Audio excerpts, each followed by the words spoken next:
gravar. Ah, começou. Bom, então, bom dia. Eu sou a Thaís, uma das organizadoras do Cine Café, junto com a Bibiana, com a Roberta e com a Marluce. Eu queria agradecer, primeiro, né, em nome de todas nós, aos convidados, a Clarice e o Rafael, por terem aceitado o nosso convite e a presença de todo mundo que está aqui. Como vocês devem ter visto na hora de se inscrever, a gente escolheu o filme O Mínimo para Viver, que está disponível no Netflix, e a gente vai mostrar o trailer do filme para poder contextualizar um pouco, e até para quem não conseguiu assistir, ficar com vontade de ver, e depois eu vou falar um pouco mais sobre essa sinopse. Pode botar o trailer, Bibi. Tô tentando aqui, só um pouquinho, gente. Ok.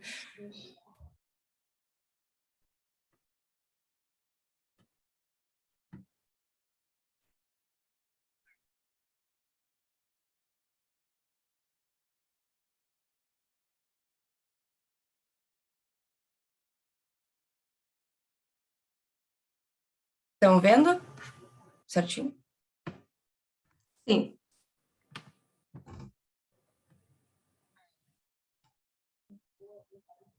Acho que tá sem som só.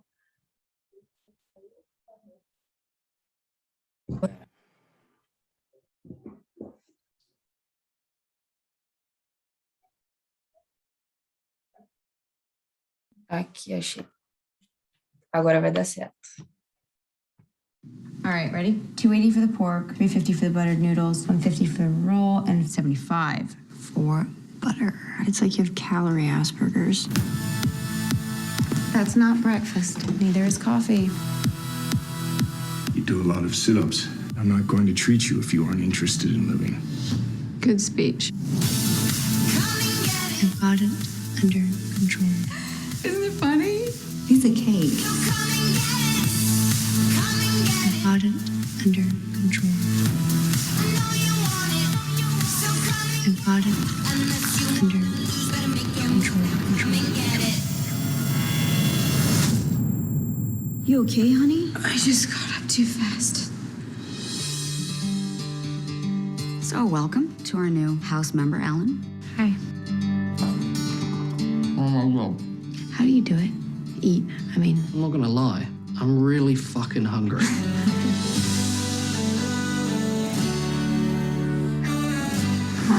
You look like a ghost. I feel kind of angry. It's my life, too. I don't get to have a sister. What's going on with you? I just don't see the point. People say they love you. But what they mean is they love how loving you makes them feel about themselves. I don't even know where to start with that. There's all kinds of wrong. The way that you're going, one day you won't wake up. I can't stop. Every time you hear that voice, I want you to tell it to fuck off.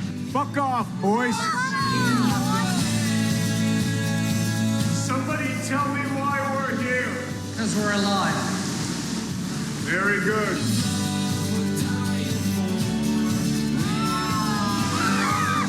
Some of them actually seem like they're doing okay. Like they might get lives and be semi-interesting people. Did you just say something optimistic? I did say semi.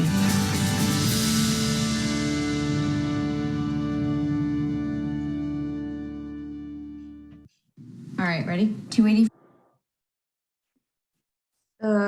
Bom, então esse foi o trailer, né? Eu vou falar um pouquinho mais só para caso não tenha ficado muito claro. A Ellen, então, é a protagonista. Ela é uma jovem de 20 anos que inicialmente aparece no filme como sendo uma personagem meio rebelde, que, como vocês viram no trailer, afirma durante todo o filme que ela está no controle. E, em oposição a esse fato, ela lida com um distúrbio alimentar, que é a anorexia, né, que afeta milhares de pessoas mundialmente. E a anorexia, ela é caracterizada por uma restrição na ingestão calórica, por um medo de engordar e uma perturbação na forma como a pessoa enxerga o próprio corpo. E durante o filme aparecem comportamentos que um anoréxico pode ter, como contar as calorias de todos os alimentos que tem no prato, vomitar sem ninguém ver, mastigar a comida e cuspir, praticar exercícios intensos que que pode vir a se machucar, como aparece ali no trailer, os abdominais dela. E no filme, depois de já ter passado por várias casas de reabilitação, a madrasta dela leva ela no médico que oferece um tratamento pouco convencional, assim, diferente dos outros que ela havia experimentado. E é uma casa que tem pessoas que também estão passando por transtornos alimentares. E aí o desenrolar do filme se passa nesse cenário. E o filme ele não traz uma, mas várias razões que podem ter servido como gatilho para ela em desenvolver a anorexia, como problemas familiares, baixa autoestima, além do fato também que a gente não pode esquecer que a Ellen está atravessada pela questão do ideal feminino, que faz com que muitas mulheres se culpem por não alcançar esse ideal de perfeição. Então, a anorexia poderia ser vista também como uma forma de lidar com isso, né? Uma resposta a essa ausência de controle frente a esse ideal que é inatingível. Mas, apesar disso, o filme ele não se propõe a procurar um motivo para entender o porquê que a Ellen está doente, e sim, ele leva em consideração se ela vai optar por um caminho de esperança e recuperação, ou se ela vai simplesmente abrir mão de tudo e se entregar à doença. Agora eu acho que a Bibi vai passar a palavra para os convidados.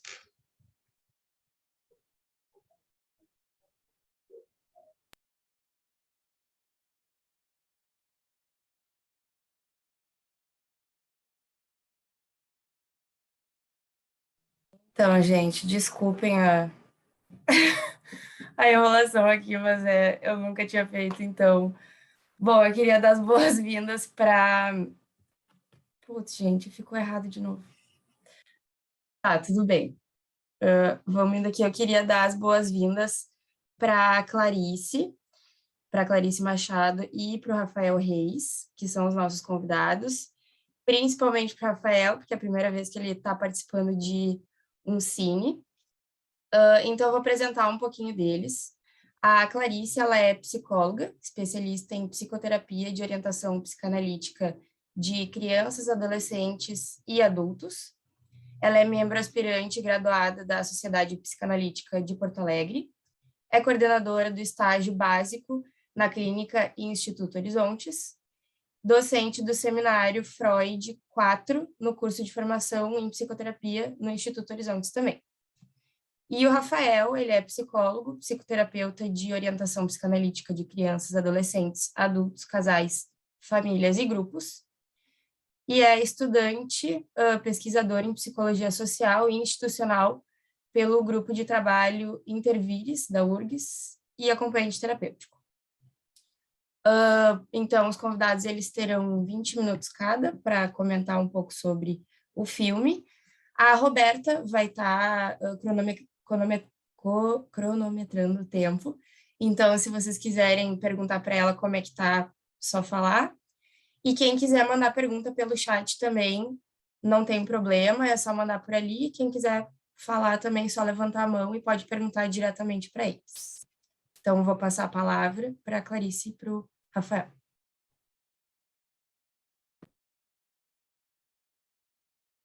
Sou eu que começo? Pode começar, Clarice. Tá.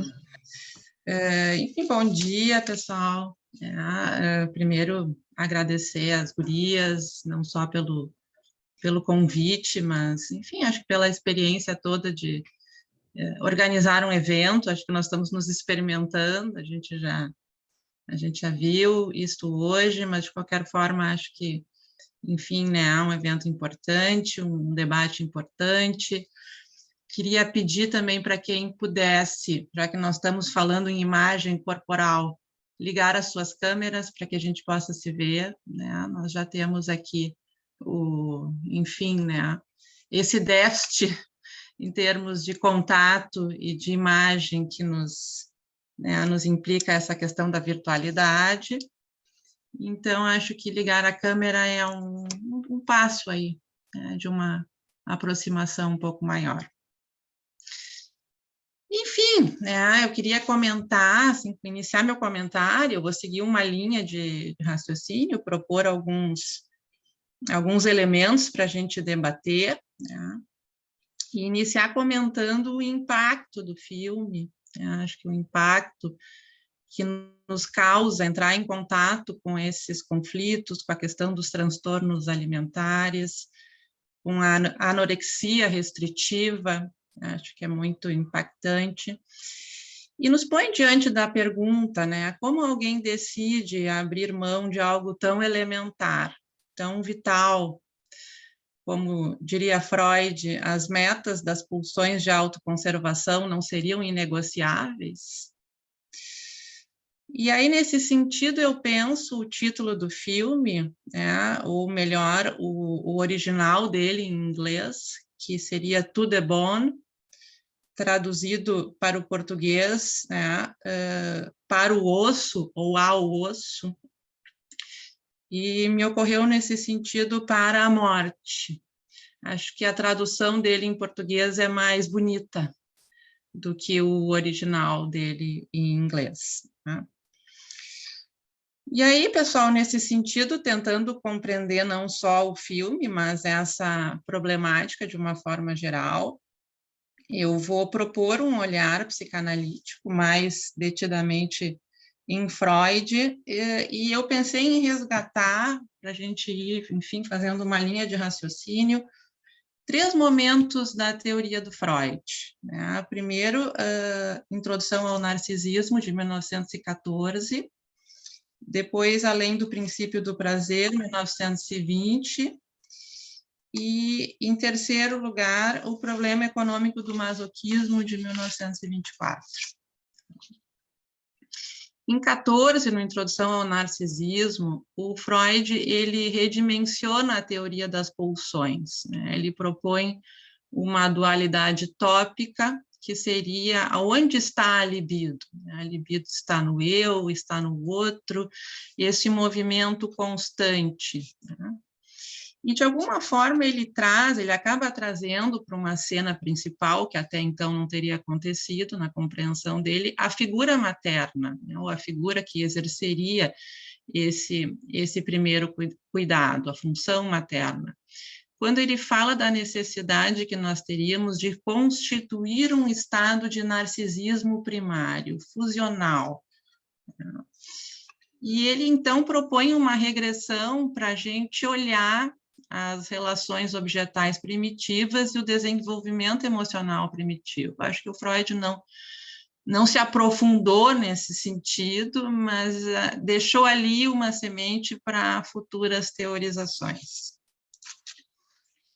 E, ora, né, para que tal fusão se constitua, né? Acho que diversos outros autores psicanalíticos deram sequência, me ocorre o Winnicott, o Bion. É necessário um modo de relação inicial, né? Uma mãe ligada, como diz o Winnicott, uma mãe suficientemente boa, uma mãe que entre neste estado que ele chama de preocupação materna primária, uma mãe em que o bebê possa projetar a sua libido, como diz o Freud em 14, né? Essa ser acolhida pelo objeto, processada e novamente projetada pela mãe, introjetada pelo bebê. Então, essa troca libidinal que precisa acontecer via uma sintonia especial da mãe com o seu bebê. Trata-se de um movimento cíclico, essa troca de libido contínuo, que pressupõe um objeto capaz de investir libidinalmente no filho. E aqui, eroticamente, né? E aqui a gente retoma que a libido seria para Freud, enfim, né? Seria para Freud a questão da pulsão sexual e, então, posteriormente, também a pulsão de vida. Em 1920, o Freud escreve Além do Princípio do Prazer, e nele aí ele nos apresenta, por fim, o seu último modo de pensar o dualismo pulsional, que seria a pulsão de vida e a pulsão de morte. E diz ele, contrariando o que até então ele vinha pensando sobre a natureza das pulsões, que essas seriam, em essência, conservadoras, que elas visam restabelecer o seu estado original, um retorno ao inanimado, ao inorgânico, né? Ele diz que esse estado inanimado e inorgânico existiria antes da vida, ele é anterior à vida. E aí, nesse texto, ele nos diz uma frase impactante, ele diz, abre aspas, o objetivo de toda a vida é a morte. E remontando ao passado, o inanimado já existia antes do vivo. E também outra coisa que ele fala em 1920, que é muito importante, quando ele pensa o traumático, né? Ele pensa o traumático tanto como uma invasão excessiva do externo, mas ele também diz que o traumático poderia ser uma falta ou uma falha no enlace das pulsões, dos estímulos internos. Então, pessoal, assim como o Freud, em 12, 13, lá em Totem e Tabu, ele propõe, de alguma forma, pensar a origem das civilizações, aqui em 20, ele, de alguma forma, também se propôs a pensar a origem da vida, de uma forma geral, né? Pensando esta fusão original, que seria pulsão de morte com libido, ou pulsão de vida, ou pulsões sexuais. Como ele diz em 20, as pulsões sexuais seriam as verdadeiras pulsões de vida. Então, para ele, assim a vida se iniciaria. E lá em 24, então, no problema econômico do masoquismo, estamos fazendo uma ordem de raciocínio, né? E ele, para tentar compreender, como ele diz, o enigmático fenômeno do masoquismo, o Freud se propôs a pensar essa fusão original, né? Essa hipótese de como teria se dado o início da vida. E, nesse sentido, ele repensa também a teoria dele sobre o sadismo e o masoquismo, que até então ele vinha pensando, levantando a hipótese da existência de um masoquismo erógeno primário ou primordial. Tá? Este seria como um resto, como um testemunho, ou uma sobra dessa fusão original, pulsão de vida, pulsão de morte, ou pulsão de morte, pulsão de vida e libido. Tá? Este resto de pulsão de morte que ficaria dentro de nós criaria um enlace interno, ele diz, desvantajoso ao sujeito, no caso dos masoquismos, ocasionando o que ele chama prazer derivado da dor.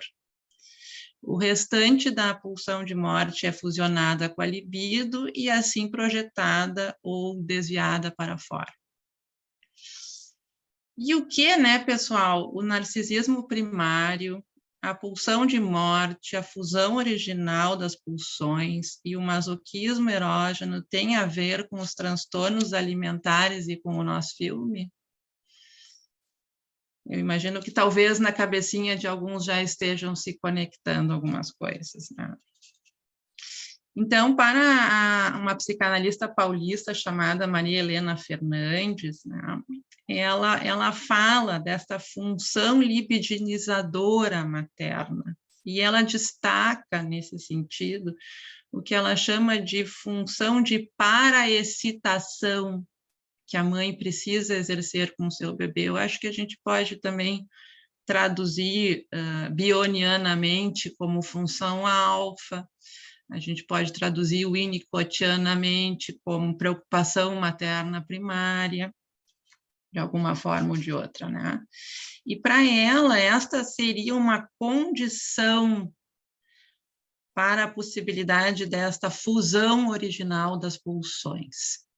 Tá? Então, a mãe precisa investir libido no seu bebê. O bebê precisa projetar na mãe e a mãe precisa estar, né, num estado de investimento com o seu bebê. Graças a essa função de paraexcitação, né, a criança vai adquirindo progressivamente um conhecimento do seu corpo, das suas sensações, das suas necessidades e dos seus afetos. Né? A mãe acolhe no primeiro momento, libidiniza, escuta, interpreta os sinais do bebê, permite que esse vá criando progressivamente acessos ao prazer, à erogenidade, a um corpo sexuado. Então, num primeiro momento, é a mãe quem faz completamente esta função pelo bebê, para que num segundo momento essa função possa ir sendo introjetada e o bebê adquira, o sujeito adquira posteriormente condições de, enfim, ter isso internalizado e poder fazer isso por si próprio. Nesse sentido, pessoal, vai se desenvolvendo progressivamente o que o Freud chama de eu corporal, que seria uma imagem, uma virtualidade que nós temos de nós mesmos, do nosso corpo, das nossas necessidades, das nossas sensações corporais. E a Fernandes coloca a hipótese que dificuldades nessas relações originais implicam uma precariedade nessa fusão original das pulsões, uma espécie de defusão, deixando o sujeito à mercê da pulsão de morte e do masoquismo erógeno e, subsequentemente, de formas posteriores de masoquismo. Acho que a gente pode pensar os transtornos alimentares também nesse sentido. Cria-se, então, uma precariedade do corpo erógeno no caminho para a simbolização. O aparelho psíquico fica exposto prematuramente ao trauma. Aqui a gente retoma o Freud, 1920, o trauma como a falta do enlace das pulsões. Entrando em cena, predominando mecanismos de defesa mais primitivos, como a recusa e a clivagem. E eu acho que a gente vê bastante disso nessa personagem, a Ellen, Eli, agora até quando as gurias reproduziram o trailer do filme, tem cenas dela, nessa recusa, nessa onipotência em que ela aparece inicialmente. Trata-se de uma recusa da realidade do próprio corpo, como diz Fernandes. Na anorexia, haveria, então, um corpo recusado. E ela diz que na bulimia há um corpo estranho. A anorexia, de alguma forma, nós estamos em algo mais grave. Ela diz que as dificuldades teriam sido mais intensas. Esse corpo recusado da anorexia, uma espécie de anestesia do corpo libidinal, eu acho que a gente acompanha isso na personagem, como o erótico está anestesiado como um todo. Quando ela tenta se envolver com um rapaz, ela tem dificuldades, eu acho que aquilo também, enfim, como uma tentativa nesse sentido. Estamos diante, então, de um não-corpo, de um corpo recusado em sua erogeneidade, em suas necessidades, em sua imagem. E aí nós entramos na questão das distorções da imagem corporal, pessoal, que é algo também bastante evidente no filme. Na adolescência, essas questões tendem a entrar novamente em cena diante das novas necessidades de integração corporal, Geralmente é quando eclode esses distúrbios. A necessidade de integração do corpo adulto, da sexualidade genital, provocando, então, novas rupturas, novas defusões pulsionais, a ponto do corpo biológico ficar abandonado à própria sorte. Ou melhor, a pulsão de morte e ao masoquismo.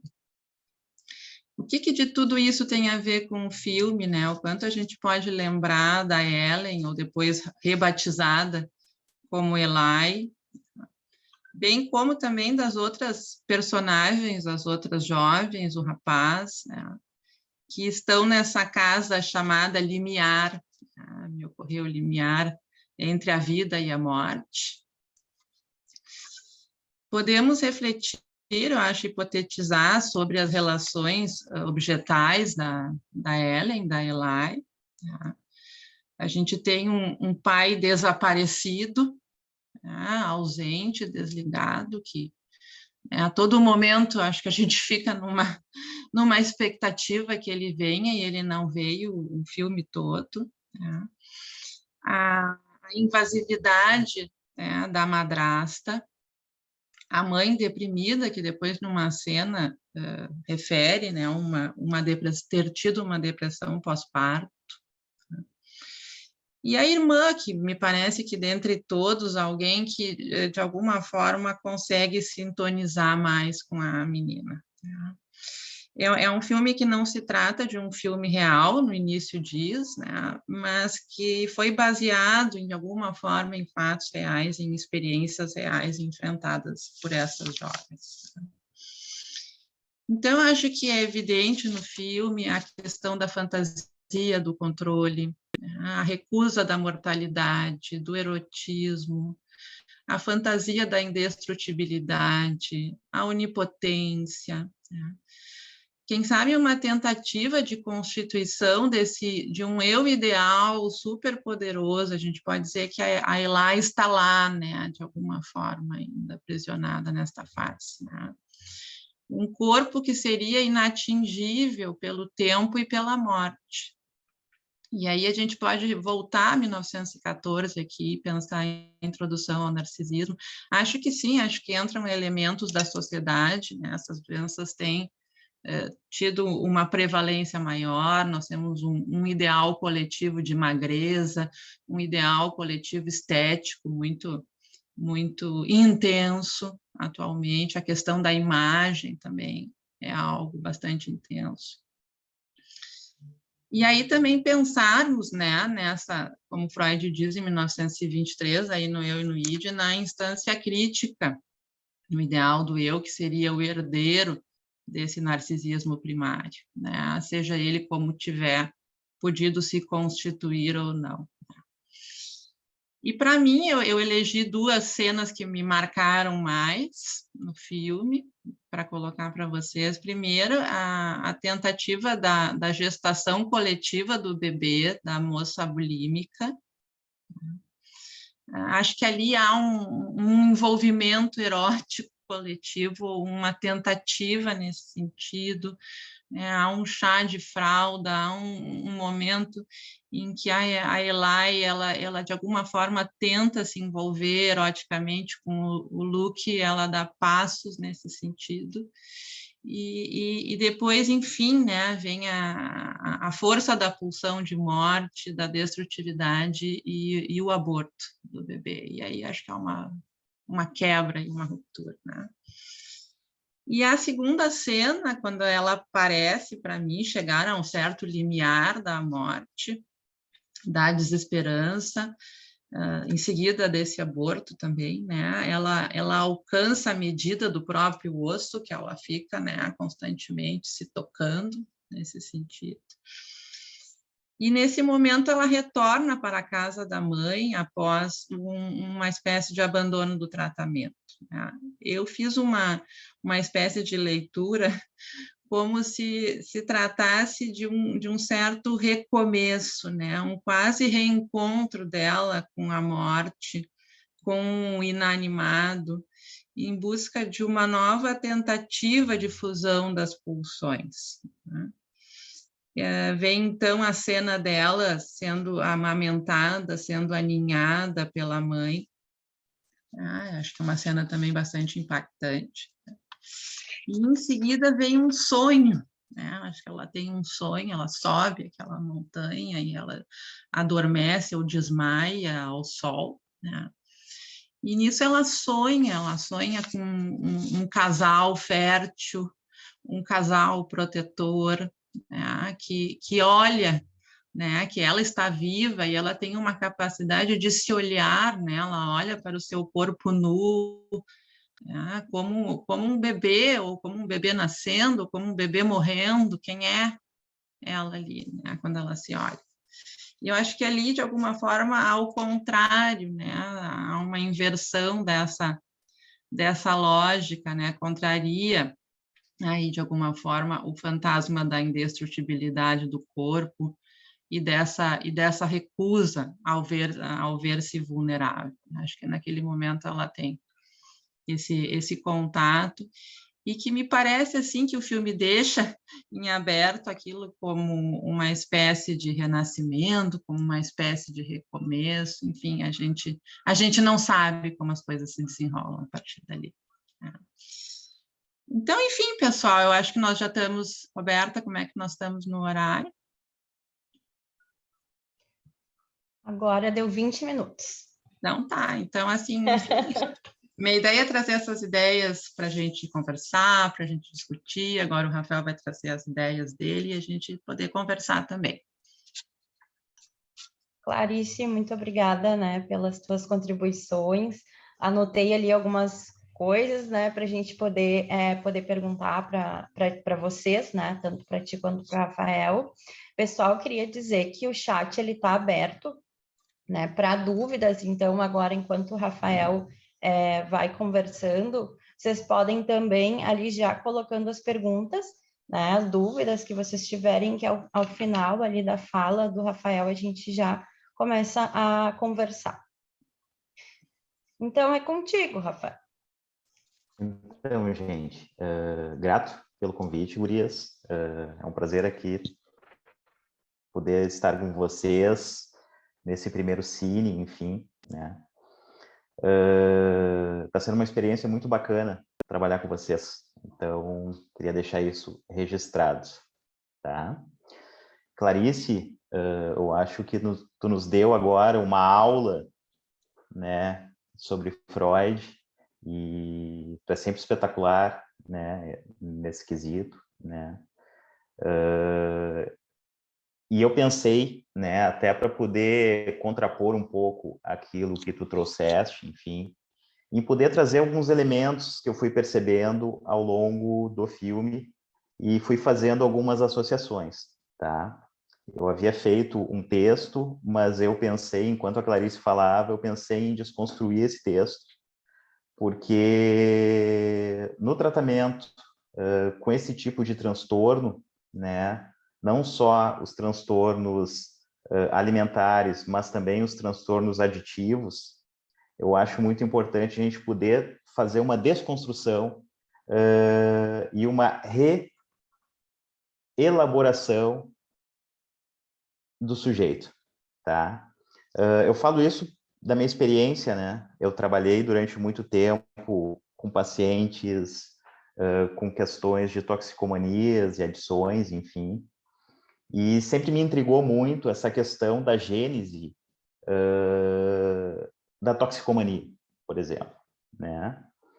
E quando eu assisti o filme, eu me dei conta que eu já havia assistido esse filme, provavelmente no grupo que eu coordenava sobre transtornos aditivos, e me lembro, na época que a gente assistiu esse filme, por ideia de um componente, de um membro, enfim, justamente para poder pensar, a gente estava na época estudando a Joyce McDougall, né? A gente estava lendo Teatros do Corpo, enfim, eu fiz essa associação, me lembrei, e até aqui gostaria de trazer um trecho da Joyce para a gente poder pensar, a partir daí, o desenrolar do filme, tá? Porque eu acredito, né, enquanto psicólogo, psicanalista, de que a coisa começa muito, muito, muito lá atrás, né? Não dá para a gente tratar os transtornos tanto alimentares quanto aditivos como algo somente produzido por um social. Eu acho que sim, tem o elemento social, né, muito fortemente atrelado ao desenvolvimento do indivíduo, mas na especificidade desses transtornos, né, na anorexia, eu vejo principalmente, e na drogadição, existe algo muito, mas muito, muito, muito inicial, tá?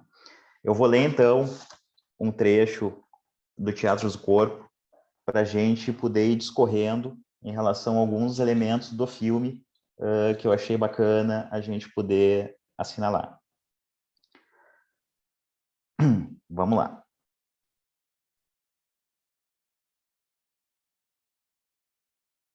Podemos dizer que a vida psíquica começa com uma experiência de fusão que leva à fantasia de que existe apenas um corpo e um psiquismo para duas pessoas e que estas constituem uma unidade indivisível.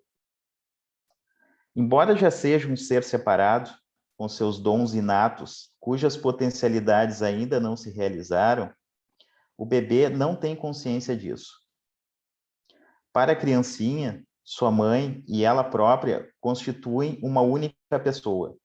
A mamãe não é ainda um objeto distinto para seu lactente, mas, ao mesmo tempo, é algo bem mais vasto do que qualquer outro ser humano.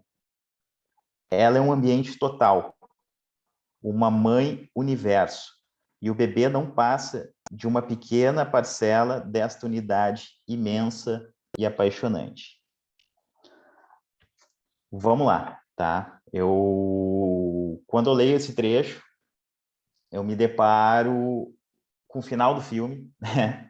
Em que a Eli, ela tem aquela experiência, uma tentativa junto com a mãe de uma fusão original primária, né? Em que a mãe literalmente amamenta ela, e logo em seguida, talvez diante até mesmo da insuportabilidade deste evento, né? Muito original, muito primário, a Eli sai caminhando morro acima e tem esse contato com a experiência de uma morte, né? Eu vejo muito como uma morte em vida, né? Algo muito comum nas pessoas que têm esse tipo de transtorno, tanto alimentar quanto aditivo, né? A comida ou a droga, ela tem, digamos, uma função de experimentar literalmente essa conexão, desconexão, vida, morte, o tempo todo. Quanto mais o cara usa droga, mais o cara sente vontade de usar. Quanto menos a anorética come, menos ela tem vontade de comer, a ponto de fazer com que os bracinhos dela se tornem salsichas, né? Então, essa equação, digamos, é muito presente quando a gente acompanha este tipo de sujeito, de paciente, tá? Eu vou transcorrer agora alguns elementos assim do filme e a gente vai pensando juntos sobre, né? O que me chama a atenção, assim, logo no início, é a questão de que ela já está hospitalizada, ela está numa internação, né? E nessa internação existe um constante afrontamento, não só das figuras de referência, como os enfim, das colegas que estão internadas junto, enfim, né? E logo em seguida vem a questão da família, né? No primeiro momento, eu até pensava que aquela situação da Ellen, na época ainda, era de uma espécie de uma adoção, né? Logo que eu vi o filme a primeira vez, assim, eu pensava que a Ellen, ela era adotada, né? Que aquela família era uma família tipo uma família de passagem, né? Mas à medida que eu fui percebendo que apesar de uma fala irrestrita dessa madrasta, que eu descubro depois que é uma madrasta, e intensa, existia um desejo muito profundo de cuidado, né? Eu acho que a Ellen, por essa família do pai, né, reconstituída, recombinada, enfim, por um pai dela, a madrasta e a irmã, a meia-irmã, no caso, todos eles, de alguma forma, a irmã principalmente, e essa madrasta, de um jeito tosco, mas elas desejavam cuidar da Ellen. Então, no primeiro momento, me confunde isso porque me pareceu uma casa, isso daí é tipicamente americano, né? Com adolescentes, principalmente que são abrigados, enfim, tu passa por casas de passagem, né? E me veio isso, né? A própria questão da contagem, por exemplo, das calorias que a Ellen fazia no hospital, na casa da madrasta, no caso, né? Existia também um gozo narcísico ali, existia um gozo em ela estar fazendo essa contagem. Essa contagem dava para ela uma certa saciedade, uma sustentação daquilo que ela acreditava, tá? Eu não vou fazer nenhum juízo de valor em relação a isso, porque realmente me parecia que a Ellen, ela se abastecia e se alimentava dessa contagem calórica. Por que isso, gente? Porque ela não teve outra forma de conexão, de abastecimento originalmente. Então, contar as calorias de cada alimento, de cada situação, para ela servia como um abastecimento, né? Ela se alimentava disso, né? E fica muito claro, por exemplo, todas as vezes que ela é rechaçada em relação à contagem calórica, ela se constrange, como se ela não pudesse comer alguma coisa. Não sei se vocês percebem, tá? Outra questão bem importante e que a Clarice trouxe é a ausência do pai, né? Esse pai, ele não era uma figura ausente somente para aquela família recombinada ali de madrasta, irmã, a Ellen e ele que nunca apareceu. Quando eles vão para a terapia de família depois, na segunda internação na comunidade, eu vou chamar de comunidade terapêutica, tá, gente? Porque me pareceu muito o ritmo de como as coisas funcionavam nessa casa como uma comunidade terapêutica. Eu já fui psicólogo de comunidades terapêuticas com dependentes químicos e o funcionamento era muito parecido, né? Muito parecido, quase igual, tá? Ao que eles vivenciavam no filme, no caso, e a Ellen vivenciou também. Então, digamos, esse pai, ele não aparece nem para a família de origem e nem para a família anterior, no caso, quando ele estava junto com a mãe da Ellen. Ele abandona a família muito cedo, né? Com a justificativa, segundo a madrasta, de que a mãe havia tido uma relação extraconjugal com a melhor amiga, né? A qual é a companheira dela naquele momento atual. Então, essa ausência de pai absoluta, o pai é uma pessoa que orbita, mas não está em nenhum momento, é algo que a gente tem que ficar muito atento. Por quê? Porque quando tu vai a fundo na gênese, e mais uma vez, tá, gente, é assim, é muito primitivo tudo isso, quando tu vai muito a fundo a gênese dos transtornos aditivos e dos transtornos alimentares, existe uma figura muito distante e uma figura muito desconexa, tá? Gravem isso, né? Uma figura muito distante, que não aparece, e uma figura desconexa, certo? De quem eu estou falando sobre desconexão? Do que, no caso?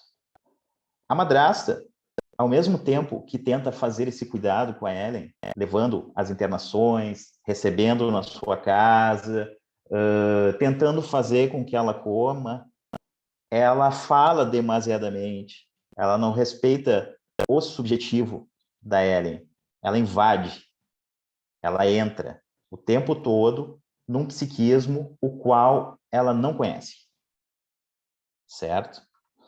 Mais adiante, quando a Ellen entra em contato com essa mãe de origem novamente, o que me parece? Que existe uma desconexão absoluta entre mãe e filha. A mãe relata, a mãe fala, num certo momento, inclusive, o seguinte: eu estou vendo o meu amor desaparecer, morrer. Eu não quero isso. Só que ela fala com uma certa desapropriação de um conhecimento subjetivo em relação a Ellen. Ela não sabe quem é Ellen. Ela nunca soube.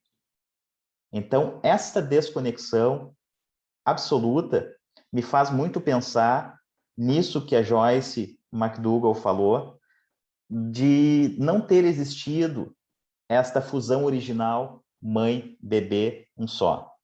Mais adiante, para o final do filme, a mãe admite que teve uma depressão pós-parto, enfim, que não conseguiu se conectar a essa filha. A madrasta, que faz um cuidado materno, também não consegue se conectar a essa enteada, e a Ellen vai se constituindo subjetivamente a partir da desconexão. Tá?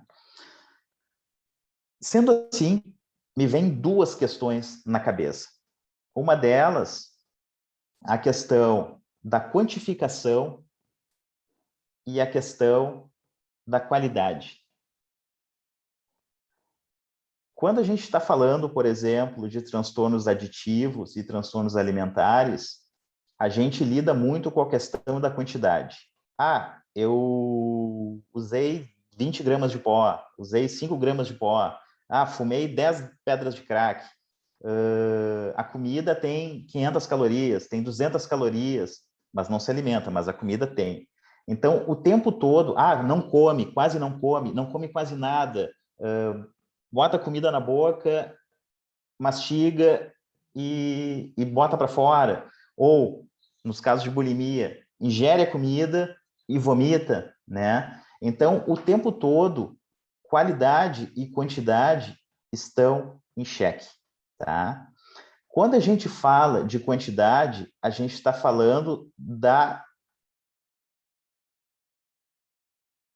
dos números em relação às relações. O nome já diz quantidade, certo? Quando a gente está falando de qualidade, gente, a gente está falando de algo muito original. Na real, qualidade de relação, a gente associa à conexão. Há uma mãe que está com seu bebê no colo, amamentando um seio, as meninas que são mães sabem melhor que eu disso, é aquela conexão pelo olhar com seu filho. É poder decodificar aquilo que a criança anseia, aquilo que a criança deseja. Tudo isso porque é um bebê, não fala, não consegue se expressar ainda, só chora. Então, esta conexão original em pacientes com transtornos aditivos e pacientes com transtornos alimentares, ela é muito evidente. E aí, gente, eu vou, para ilustrar um pouco disso, assim, eu vou relatar para vocês uma situação clínica que eu vivi quando eu trabalhava dentro de uma comunidade terapêutica, em que eu estava no meio de um atendimento com um jovem, enfim, de 22, 23 anos, usuário de crack, que estava ali há cerca de 3, 4 meses, enfim, e que ele começa a falar, né, como é que a mãe dele, na época em que ele começou a usar o crack, como é que a mãe dele se relacionava com ele, né? E ele começou aquele relato, começou a falar, enfim, começou a dizer que ela era invasiva, que ela se metia nas coisas dele, que ele tinha uma namorada e que ela dizia que a namorada não era boa para ele, porque ela morava numa vila, eles moravam na vila, enfim. E ele foi falando, e eu dormi. Eu dormi na frente dele. Quando ele chega para mim, olha bem sério e diz o seguinte: Rafael, tu dormiu? E eu dormi. A única coisa que eu falei foi dormir, por quê? Porque eu não tinha dimensão do que simbolizava e significava aquela cochilada na frente dele. Mais tarde, levando em supervisão o caso dele, né, levando na minha análise, enfim, eu me dei conta do quê? Que ele estava me falando de uma desconexão desta relação tão grande e tão profunda que eu literalmente morri. Eu apaguei, eu desliguei. Então, contratransferencialmente, eu estava sentindo um pouco daquilo que provavelmente ele sentiu a vida toda e que fez com que ele tentasse se conectar a alguma coisa, buscando mais tarde o crack, no caso dele, certo? O que eu vejo? Existe o tempo todo, gente, uma tentativa da Ellen de se conectar a algo. Então, ela tenta se conectar a, de repente, as gurias da comunidade terapêutica, os amigos, no caso, os residentes, né, da comunidade. Ela tenta se conectar ao que é essa questão corpórea, né? Quando existe este contato, e não só no paciente anorético, no paciente bulímico e no paciente adicto, esse corpo é um corpo estranho, entendeu? Ele não se conhece, ele não sabe o que ele deseja, ele não sabe o que ele quer, ele não sabe o que. Então, quando ela tem esse contato, é insuportável para ela. Né? Junto com o aborto da residente, junto com a experiência que ela tem de sentir o corpo dela molhando dentro daquela galeria de arte que eles vão visitar, ela, logo em seguida, ela vai embora. Então, é importante a gente poder perceber esta relação direta com o corpo. Só que quem é que investe esse corpo? Onde é que se investe esse corpo? O corpo, ele nasce investido? Eu estou voltando lá para onde eu acabei de falar sobre a relação do seio, do alimento, né? A relação mãe-bebê, a relação pai-bebê, que, de certa forma, também pode fazer essa função materna, no caso, e que não existe. A Ellen, Eli, depois, ela não sabe como é o corpo dela. Ela não se enxerga enquanto alteridade, enquanto um sujeito desejante. Então, ela se atrapalha. Ela coloca, digamos, no osso, literalmente, talvez aquele pingo de conexão inicial, né? Porque a gente só sente o nosso corpo efetivamente quando a gente toca nos ossos, né? E aperta bem. E talvez ela busque no osso, justamente, esta conexão que não existiu. Certo? Como é que a gente está no tempo, Roberto? Que eu vou falando aqui, eu vou associando coisas. Rafael, chegamos a 20 minutos agora. Então, assim, para finalizar, tá, gente? Eu acho um filme muito chocante, tá? Ele é muito impactante, ele traz muitos elementos primitivos, enfim, muitas questões que a gente tem que olhar mais profundamente antes de poder fazer algum tipo de julgamento e tal.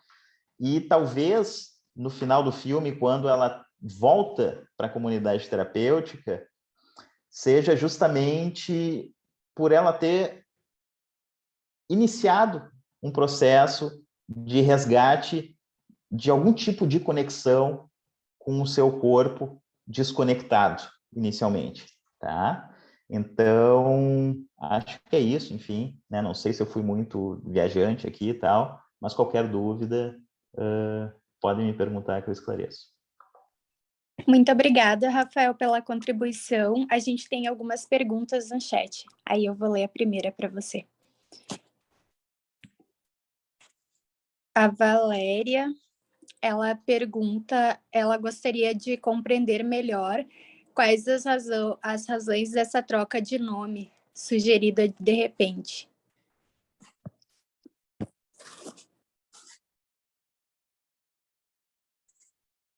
Começa, Clarice, ou tu quer... Bom, eu não sei, me ocorreu até que eu, enfim, fui ler algumas críticas sobre o filme, né? E dentre elas eu vi que a tradução para o significado do nome Ellen seria a mulher mais bonita, e o significado do nome Eli, a elevada, aquela que ascendeu. Então, enfim, para mim me ocorreu que a mulher mais bonita, nós estamos na ordem do eu ideal e na ordem da recusa, na ordem da onipotência, né? E, enfim, né, eu acho que essa proposta dessa troca de nome para Eli, né, acho que implica uma ideia dessa mudança de condição dela, né, ela possa, de fato, se conectar. Eu acho que há durante o processo terapêutico, eu acho que há em diversos momentos, um movimento de confrontação dela com a realidade, há uma tentativa de busca deste médico que ela se confronte e que ela busque dentro dela, né, elementos de vida, desejos de vida. Então, eu acho que, para mim, me ocorreu isso, né, essa mudança de condição, de supostamente admirada, né, ou negada, num certo sentido, para uma menina que vai, enfim, lutar por ela mesma, né? Vai em busca de se constituir, como estava dizendo o Rafael. Não sei se tu queres complementar, Rafael. Eu concordo, né, com o teu pensamento, Clarice, assim, e vou fazer 2 adendos. Um deles é a questão, por exemplo, do nome, né? Quando a gente carrega um nome, esse nome, ele é investido, né? Ele é investido de desejo, né? Então, eu sou Rafael porque meus pais, né, desejaram que eu fosse Rafael. E esse desejo, muito anterior, né, anterior à constituição embrionária, inclusive, ele carrega toda a nossa história, né? Então, a Ellen, né, nesse sentido, ela carrega uma história de não desejo, de desconexão, seguindo aquele raciocínio que eu explanei anterior. E quando ela muda para Eli, o que eu enxergo, assim, o que eu percebo, né? Que essa mudança, eu acho que ela tem uma pulsão muito intensa de vida, né? Só que o que me chama a atenção é que quem propõe a mudança do nome é o médico. Quem é o médico na vida dela? É somente um médico que está, digamos, tentando acessar essas questões mais profundas dela para tentar tratar um problema, o qual ele diz que não quer falar sobre comida. Não sei se você se lembra, no início do tratamento dela, no consultório, ele diz: eu não quero falar sobre comida. Ou seja, ele está dizendo para ela o seguinte: eu quero saber quem tu é. Eu quero te conhecer. Eu quero saber o que tu deseja. Tu deseja viver? Tu deseja morrer? O que tu deseja? Quando o pensamento vem na tua cabeça, tu não tem que mandar, desculpa o termo, se fuder? Não é isso? O que tu deseja? E é ele que propõe. E aí vem uma outra questão, que é a seguinte: pai, onde é que estava o pai dessa guria? O pai não apareceu em nenhum momento. Quem apareceu foi o médico, que fez, talvez, inclusive, esse corte de dizer para ela o seguinte: olha só, te libera de coisas que não te pertencem e assume algo novo. E ele faz essa proposta no decorrer do filme, enquanto ela estava na comunidade terapêutica. Ele propõe experiências de convivência com outras pessoas, as quais ela vive algo novo. A vida como ela é. Problemas, alegrias, descobertas, relações. É a vida como ela é, gente. Então, nesse sentido, eu acho que a troca do nome tem a ver com essas 2 razões, tá?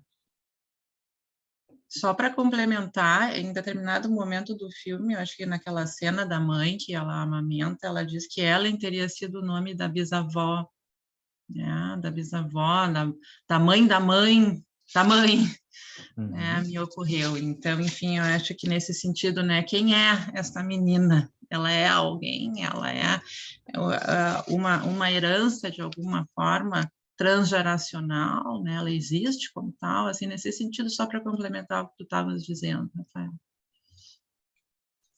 Obrigada, Rafael. Obrigada, Clarice. Eu vou ler a segunda pergunta. Pegando o gancho, como é visto a postura do profissional diante do tratamento?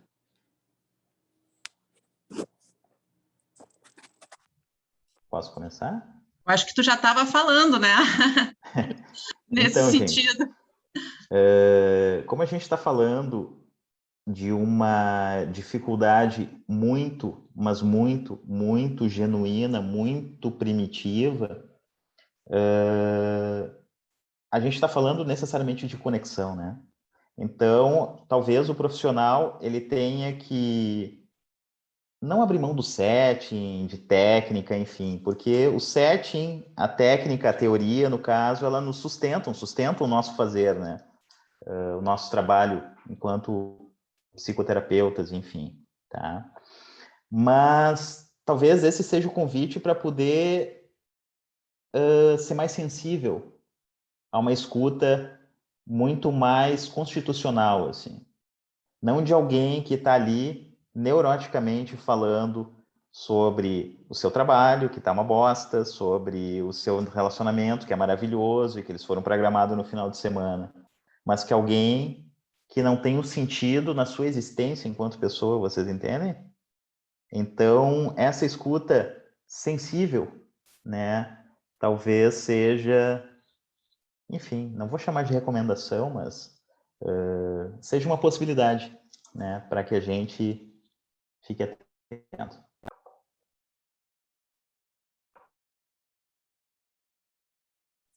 Obrigada, Rafael, pela contribuição. Eu não sei se a Clarice quer contribuir com alguma coisa, ou se podemos passar. Enfim, só complementando rapidamente, né? Eu acho que também quando ele proíbe a questão do falar em comida e falar nos números, como o Rafael estava dizendo, né? Ele de fato procura estabelecer uma conexão com quem é aquela pessoa, quem pode ser aquela pessoa.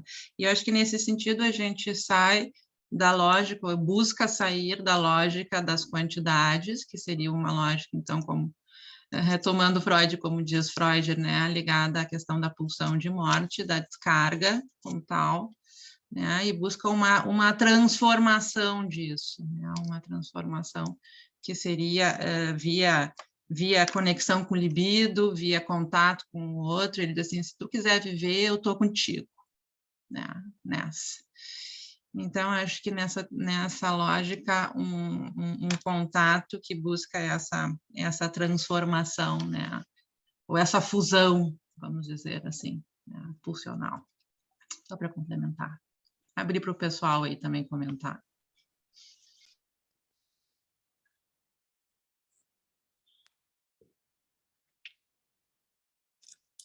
Pessoal, dos convidados, dos participantes, alguém gostaria de contribuir com alguma coisa, comentar alguma coisa? Se não, eu posso passar para a próxima pergunta do chat.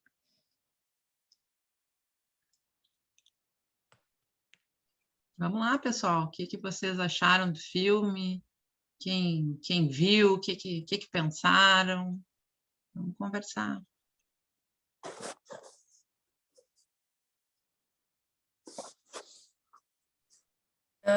Eu achei muito interessante quando o Rafael trouxe... Tu também trouxe, Clarice, mas da madrasta, né? Porque eu percebi uma coisa assim, mais pro início do filme, aquela coisa tosca de realmente invadir a personagem, né, a Ellen, e não dar espaço, e não ter limites e tal. Só que teve uma cena que me chamou muita atenção, que foi quando a madrasta dela levou ela para essa casa, e ela falou assim, seja boa, não perfeita, só boa. E nessa hora eu percebi uma coisa de, tipo assim, muito amor, sabe? Eu pelo menos senti que aquela madrasta realmente era quem estava ali para ela. Era quem estava ali cuidando e quem estava tentando fazer ela ficar saudável, ela não morrer. Claro, a irmã também, mas eu senti essa coisa da madrasta ter esse cuidado de mãe mesmo, porque a mãe dela não estava ali, o pai dela também não estava ali, e foi a madrasta que fez esse papel mesmo não sendo da melhor maneira possível. Mas eu percebi muito isso, assim, desse cuidado que a madrasta teve com ela, mesmo que, às vezes, com talvez alguma ignorância, assim, digamos, enfim, por essa invasão. Mas eu percebi isso, assim, que era quem estava ali cuidando dela. E assim, né, gente? Ai, desculpa, Rafael. Desculpa, Thaís, pode falar. Não, eu ia dizer até a questão de a madrasta mesmo não sendo perfeita, né? Ela fala dessa perfeição, mas ela também está numa posição de errar, assim como toda mãe erra, mesmo ela não estando, né, como mãe.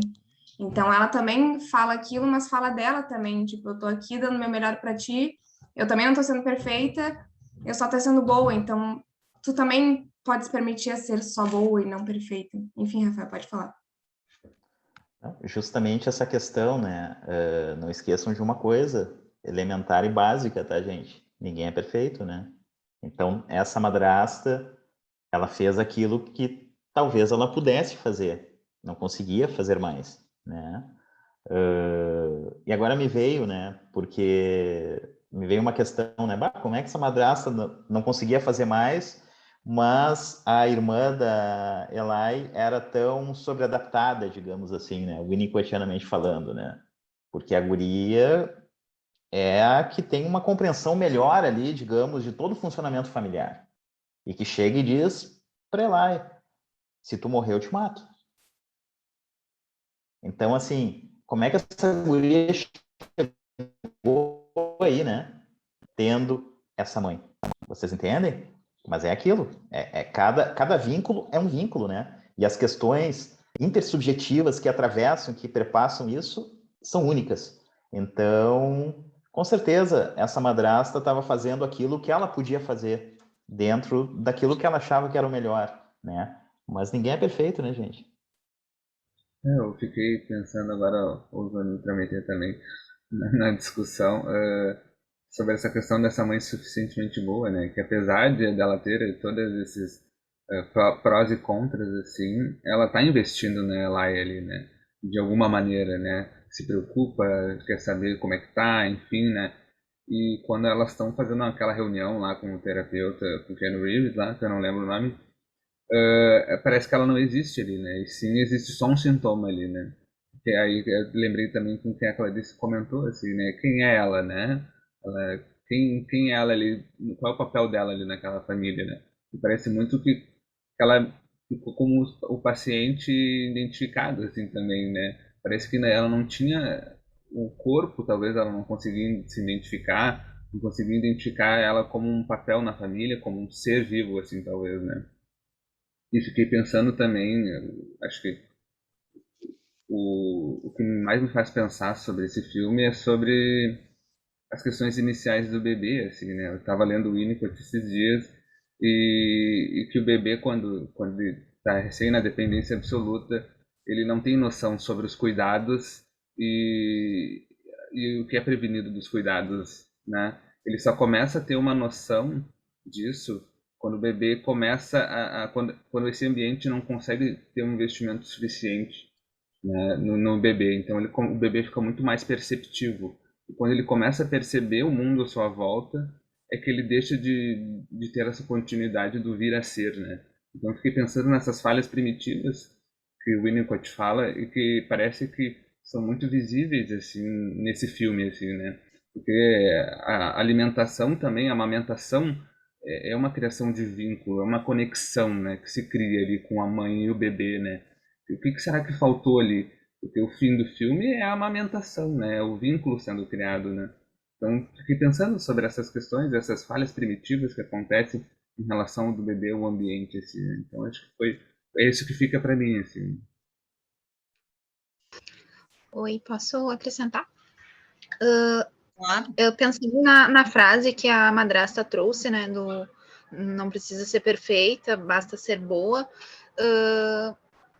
Para ela ficar boa, no caso, eu penso na mãe também, que não aceita só ser boa, ela queria ser perfeita, então ela não teve uma constância em estar presente ali na vida da filha. Se ela não conseguisse ver a filha dela curada e da forma como ela imaginava, ela não aceitou, ela preferia ver a filha longe, deixar aos cuidados de outra pessoa, porque ela não conseguia lidar com essa imperfeição como mãe também. E até complementando o que o Léo falou, essa cena me chamou muita atenção na terapia familiar, em que ela fica quieta e todo mundo falando.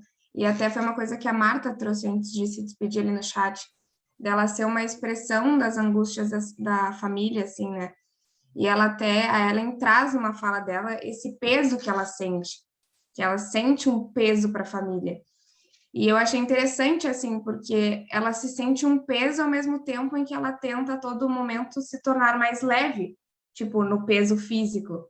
Ela tenta cada vez mais ficar leve, é como se ela tentasse tirar esse peso dela, que é um peso da família, na verdade. Então, essa fala dela me chamou muita atenção, assim, tipo, eu me sinto pesada. E ela, assim, totalmente leve fisicamente, né, no corpo. Então, isso me chamou atenção, assim. Só rapidamente complementando, eu fiquei muito ambivalente com a madrasta. Eu ora sentia ela disponível, ora invasiva. Talvez exista esse aspecto assim, de, bom, era o que ela tinha para dar. Depois que a Eli retorna lá da casa da mãe, na cena final, ela dá um abraço na madrasta. Eu acho que ali ela reconhece de alguma forma que, bem ou mal, a madrasta estava ali. Estava ali levando ela para os tratamentos, investindo da sua maneira possível. É claro que eu acho que na cena da terapia familiar, para mim, assim, me ocorreu cada um centrado no seu próprio narcisismo, cada um, de alguma forma, tentando se justificar ali, por que as coisas deram errado, não foi culpa minha, foi culpa tua, porque me aconteceu isso e tu me atingiu com aquilo, e tal, e tal, Então, acho que nós pensarmos enfim, nesse estado narcísico dos objetos, como uma grande dificuldade deles de entrarem nessa condição, como o Rafael estava falando, muito primitiva, de poder abrir mão disso, como diz o Winnicott, quando fala da preocupação materna primária, abrir mão de si, das suas questões e entrar nesse estado fusional de um corpo para dois, e poder ler o seu bebê. Então, isso também me ocorreu ali naquela cena da terapia familiar. E enfim, pessoal, eu acho que essas buscas, de alguma forma, como o Rafael também estava falando, e vocês falaram agora de tentativas de erotização, acho que é uma tentativa de erotização da fome, a tentativa de erotização via os exercícios físicos incessantes, que também aparecem, via a contagem. Eu acho que nós estamos lidando com situações muito delicadas. Há um duplo aspecto, há um limiar ali muito delicado que nós precisamos acompanhar esses sujeitos, porque, enfim, há tanto esse aspecto da erotização quanto um aspecto de uma aproximação aí muito, muito perigosa com a morte.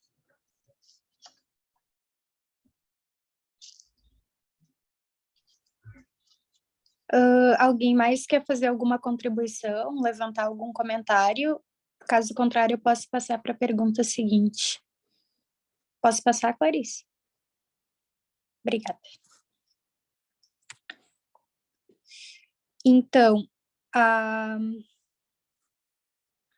a Maria Luísa, ela pergunta, a visão distorcida do seu corpo teria como princípio uma falta de conhecimento de si, do seu arcabouço, entre parênteses, sua estrutura física, com a cobrança imposta da perfeição e beleza pela sociedade?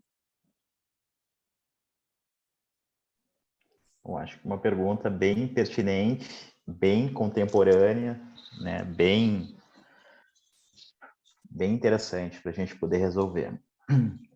Eu acho que tudo é uma questão de se avaliar diversos fatores, tá? Vamos lá.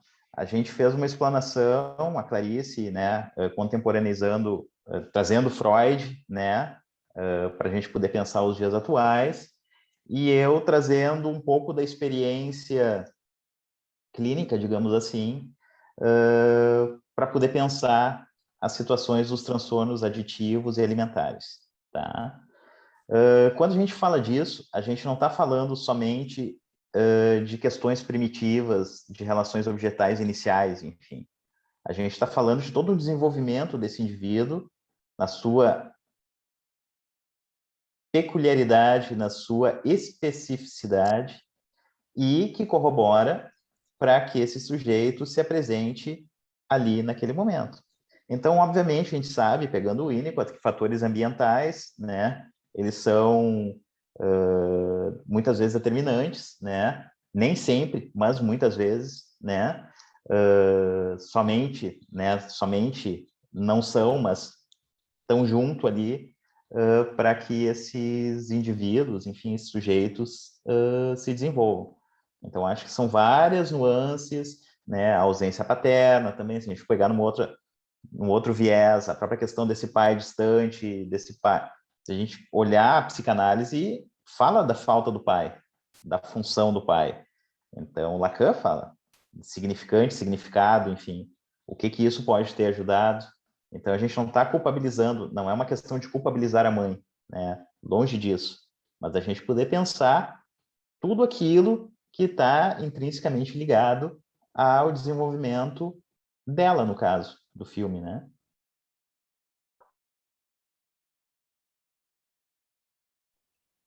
Obrigada, Rafael, pela contribuição. Alguém mais gostaria de contribuir? Não, rapidamente, só para complementar o Rafael, né? Eu acho que pensando nessa questão da distorção da imagem corporal, que em alguns casos a gente pode até pensar numa espécie de psicose corporal, né? A Fernandes fala em hipocondria corporal, né? Porque há um retorno, a libido está centrada no eu, então como eles também se tocam, né? Eu acho que tentando se constituir de alguma maneira, tá? Então, enfim, só para retomar, é claro que eu acho que também o filme não procura somente pensar na Eli, na Ellen. Eu acho que o filme procura que a gente reflita sobre essa problemática de uma forma geral e tampouco... Acho que ele solta alguns elementos no sentido de nós tentarmos reconstituir de alguma forma, pensar de alguma forma o que teria acontecido com ela, mas não se detém nesse sentido, né? E eu acho que quando a gente está falando da distorção da imagem corporal, a gente está falando disso que eu comentei para vocês, né? Como nós constituímos o nosso eu corporal, a imagem de nós mesmos. O Freud diz, né? O nosso eu tem a base no nosso corpo, é a partir disso que nós vamos nos constituir como sujeitos. Então, como nós estamos diante de uma questão, como diz o Rafael, e de uma precariedade muito primitiva,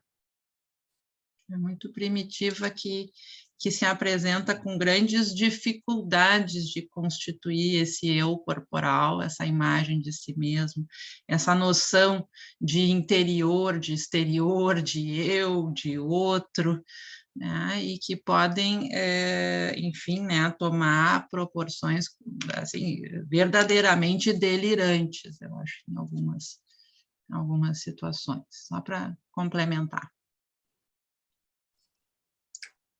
Obrigada, Clarice, pela contribuição. Posso também dar uma opinião aqui? Claro. Eu estou lembrando também das famílias, né? Da questão das histórias familiares e do quanto que essa historicidade também vem representada no corpo, né?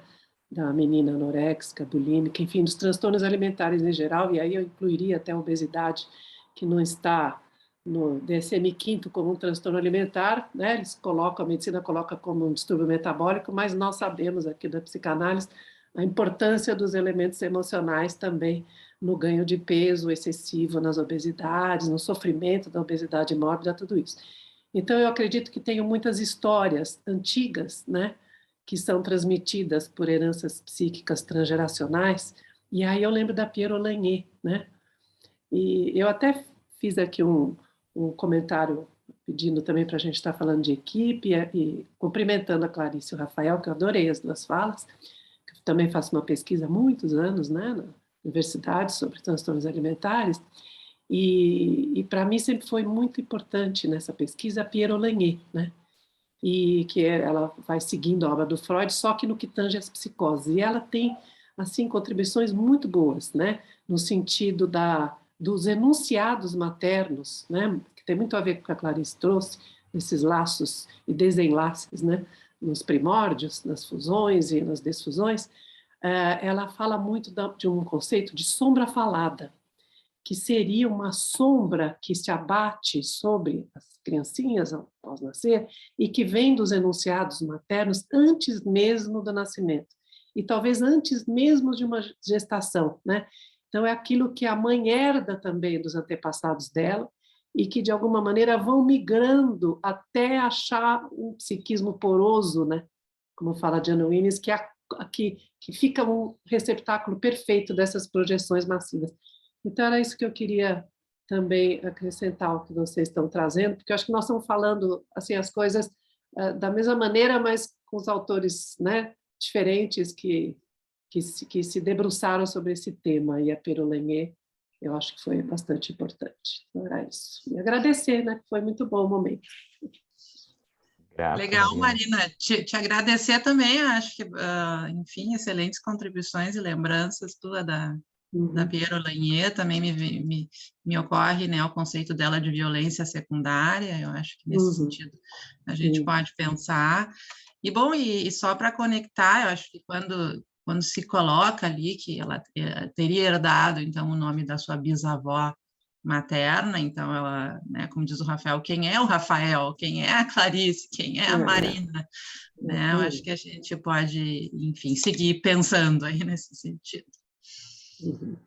Me vem a ideia também de Pierre do pictograma, né? Então, assim, aqueles pequenos pontos de conexão, né? E que vão literalmente investir esse sujeito, né? E não investir o sujeito só depois que ele nasce, investe o sujeito antes do nascimento, desde a concepção, desde as histórias transgeracionais, de tudo aquilo que envolve, né? Então, muito bacana. E me vieram duas ideias quando tu falava, Marina. Uma delas é, hoje em dia a gente estuda muito, ou está se iniciando um estudo sobre a questão do desvalimento na psicanálise, né?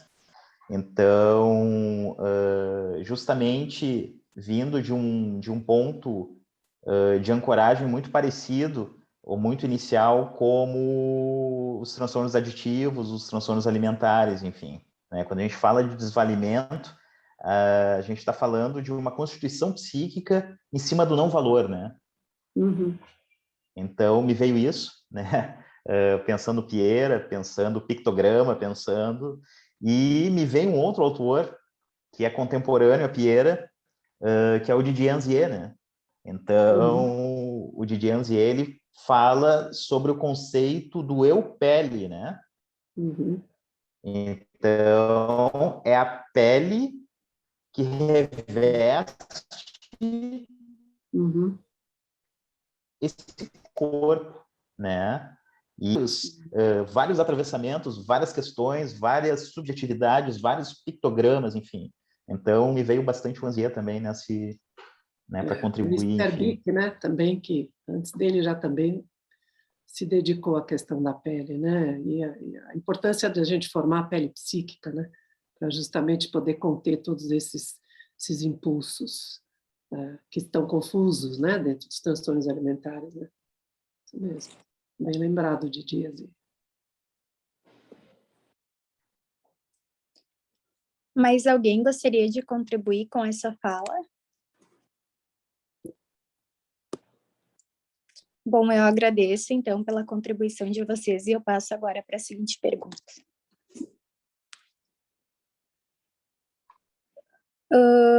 A Marina, ela gostaria que falasse um pouco sobre a interação e o manejo com as equipes multidisciplinares de atendimento.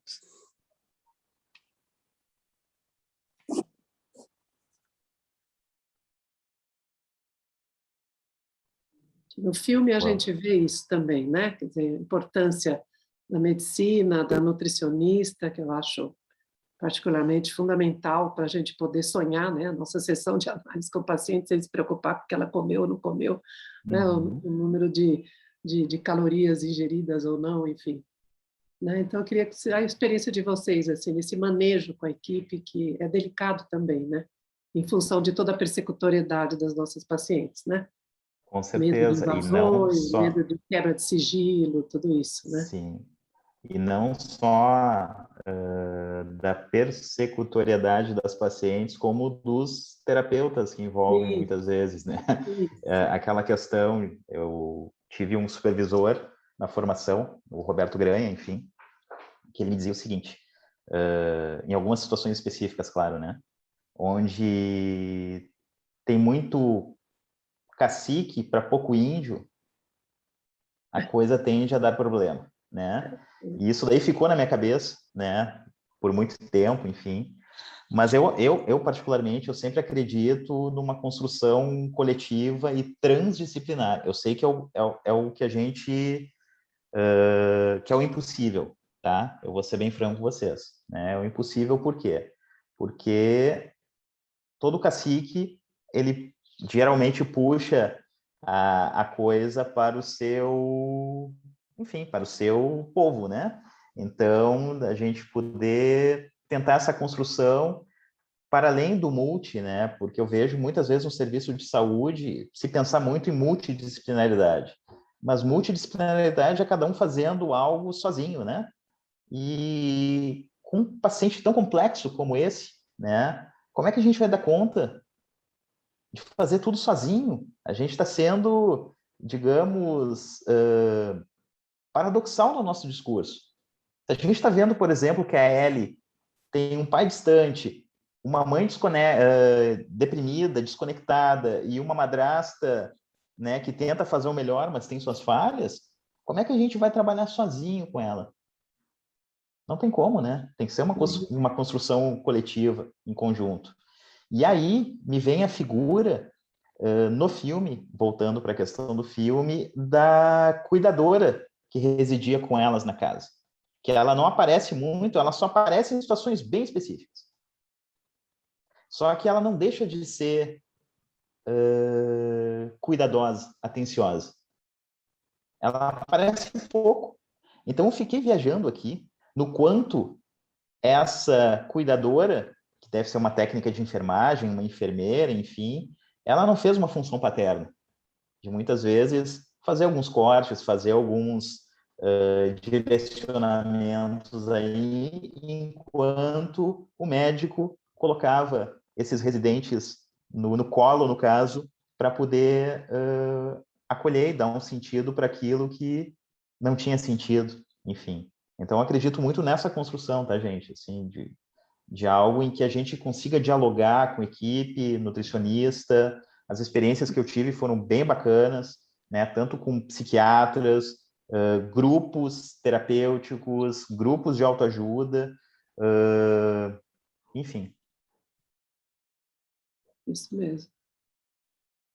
E eu acho que vocês já estão, só para complementar, vocês já estão trazendo, mas acho fundamental nesses casos, né, Marina e pessoal, nós olharmos o paciente e cuidarmos do paciente sob todos os aspectos, como eu ressaltei, nós estamos em situações no limiar, né, da vida e da morte, e me ocorreu que essa equipe multidisciplinar ou transdisciplinar, que precisa se formar, é como uma espécie de família, né, que vai poder, de alguma forma, dar as mãos, né, e enfim, e criar um coletivo também, né, a partir dessa composição das individualidades, abrir mão de algumas coisas em prol de outras, para cuidar daquele sujeito.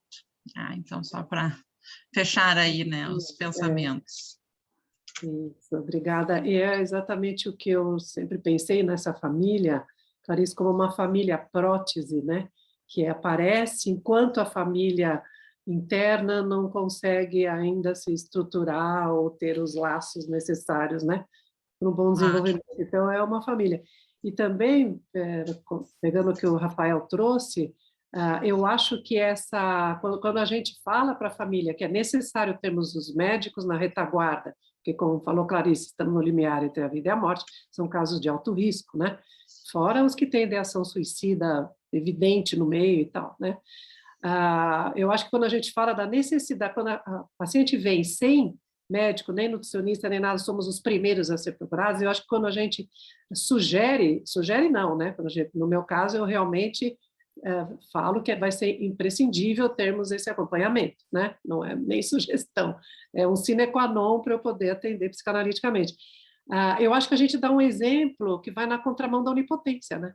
Que é bem o que você falou, Rafael, né? A gente dá um exemplo de que nós precisamos do outro, né? Senão a gente vai fazer um conluio psicopatológico com a nossa futura paciente quanto a essas questões que a Clarice trouxe das fantasias de mortalidade, né? A indestrutibilidade, quer dizer, o analista é tão maravilhoso, o divã dá conta de tudo, não é assim, né? Então, por isso que eu acho importantíssimo eu quis que vocês falassem um pouquinho, né, para a gente pontuar a necessidade da equipe, né? Principalmente, eu acho que em todos os casos, né? Mas nos mais graves não tem nem argumento que não caiba, né? É isso mesmo. Pessoal, nós estamos então no nosso horário.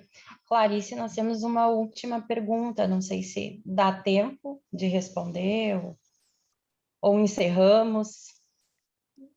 O tempo é uma questão, né? Que nós temos que nos haver também, né? Acho que a gente começou 15 minutos atrasado, então, a princípio, estamos num horário, né? Pensando nessa lógica. Qual é a última questão, Roberto? É uma pergunta da Letícia.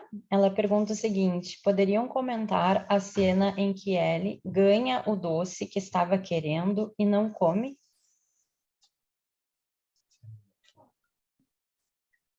O chocolate que o rapaz tenta, vamos dizer assim, eu acho que ele tenta estimular, me ocorreu ali, né, uma lógica de um desejo nesta menina, né?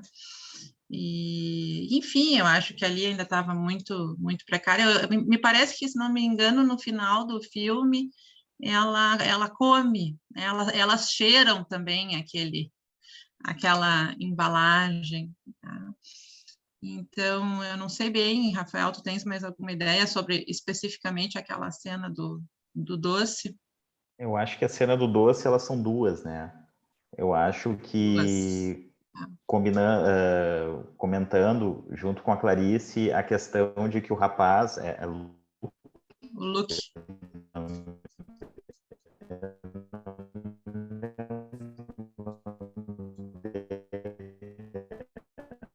Tu travou, Rafael. Luke, ele queira despertar, ele faz de uma forma invasiva, meio madrasta, assim, né? E daí ela chega e dá um corte nele, dizendo, chega, não!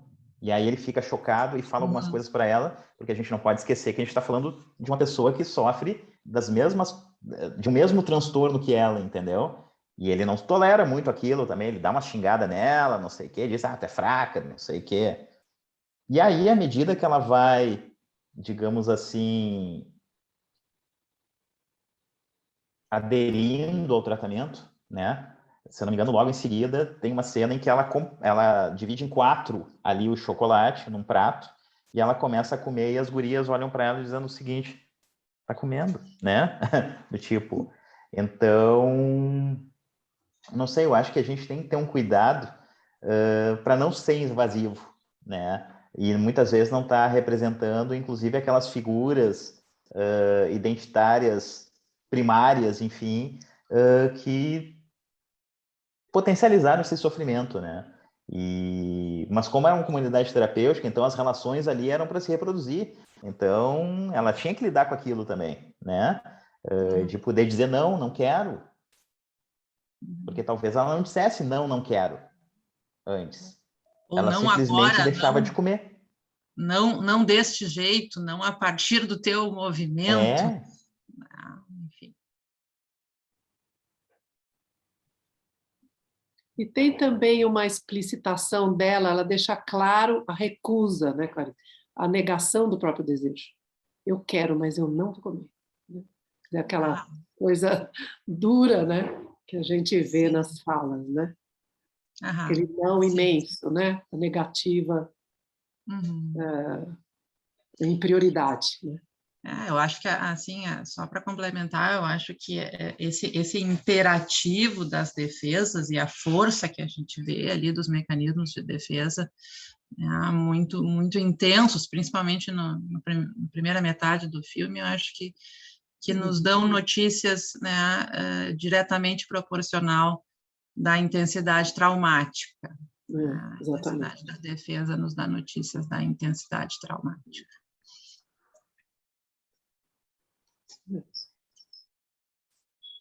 Tá bem, então, fico muito feliz, né, pela participação do Rafael e da Clarice, e principalmente, assim, de todos, né, o quanto que ao longo das conversas foram surgindo dúvidas, né, e foram se complementando. Então, em nome da equipe, gostaria de agradecer, né, a presença de todos que conseguiram entrar, né, apesar das dificuldades que a gente teve ali inicial.